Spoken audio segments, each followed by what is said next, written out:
It was only a matter of hours after the first plane hit the World Trade Center on 9/11 that we were told who to blame.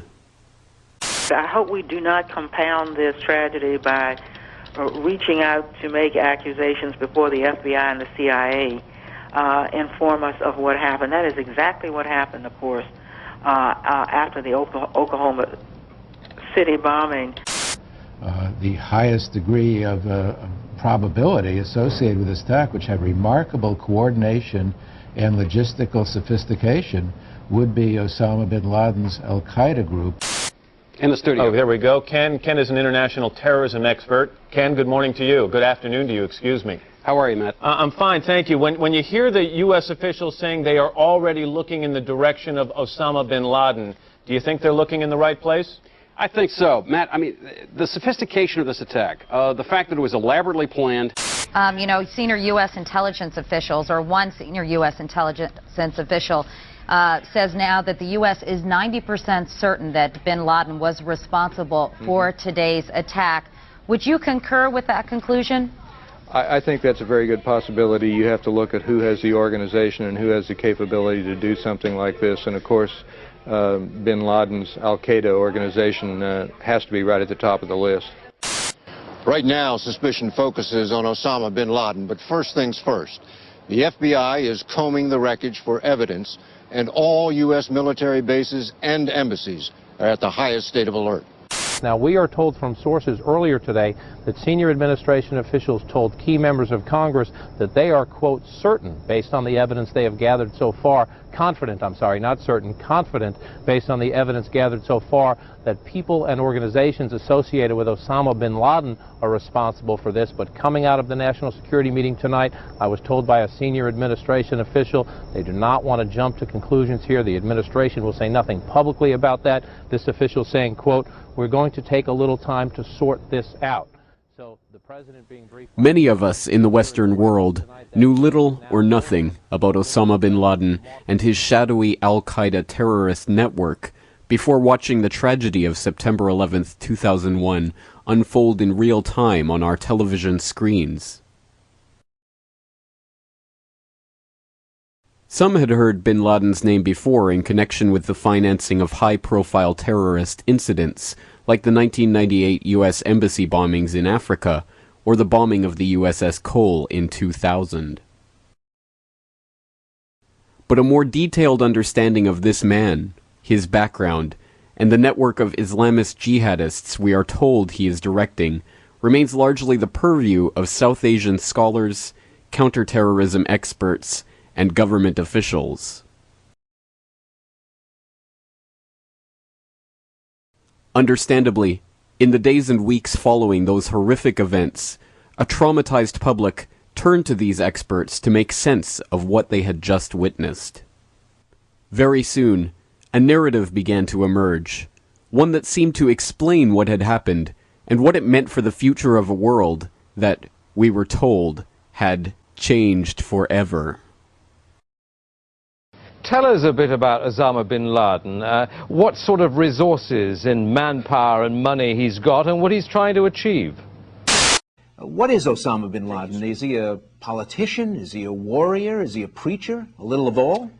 A little of all, I think, sir. He's a millionaire Saudi businessman believed to be living in exile in Afghanistan. He controls and finances Al-Qaeda, an umbrella network of Islamic militants. He is a very soft-spoken man, a man of eloquence. And he's vowed to destroy the United States. His network supports terrorists in Afghanistan, Bosnia, Chechnya, Somalia, Yemen, and Kosovo. Well, when I was in Afghanistan just a couple of days ago, I heard that he had about 2,000 volunteers working in his camps. Al-Qaeda, that's receiving so much discussion and publicity, may have activities in 50 to 60 countries, including the United States. Bernard Lewis has called him almost a poetic speaker of Arabic. U.S. officials link bin Laden to numerous terrorist attacks, including the U.S. Embassy bombings in East Africa 3 years ago. Last year's bombing of the USS Cole in Yemen. One of the Millennium bombing plots. The last attack on the World Trade Center 8 years ago. not a flamboyant individual, an individual who defers to his elders and to religious scholars. Osama bin Laden is a name that we have been hearing all day long as an individual who may, and we emphasize may, be responsible for these terrorist acts. They now believe that bin Laden was responsible. He's probably far away in the mountains now. He's got his own communication system, which the Americans can't apparently chip into in any sense. There was constant discussion about him hiding out in caves, and I think many times the American people have a perception that it's a little hole dug out of a side of a mountain. Oh, no. This is it. This is a fortress. The tall, thin bin Laden's goal, in his own words, is to unite all Muslims and establish a government which follows Islamic law. A complex, multi-tiered, bedrooms and offices on the top, as you can see. Secret exits on the side and on the bottom. He's a very, very significant figure in Islamic politics, certainly, and in world politics. It's a very sophisticated operation. Oh, you bet. This is serious business. And there's not one of those. There are many of those. He's clearly someone... What we must remember, though, is that this story, this understanding of our world, which was largely constructed for us in those first chaotic hours after the attacks, and which has remained largely unchanged to this day, only appears monolithic and unchallenged because it has been presented to us in a carefully constructed series of sound bites and interviews with official sources. The events of 9/11, like all major events in our 24/7 network news world, have become a mediated experience. We have been told how to understand these events by the same editors, executives, and media moguls that so obviously failed in their duties in the run-up to the war in Iraq. The truth is that the story of Al-Qaeda is much more complex than we have been led to believe. That Osama bin Laden is at best the dupe of Western intelligence forces and likely their collaborator. That he may in fact have died shortly after 9/11.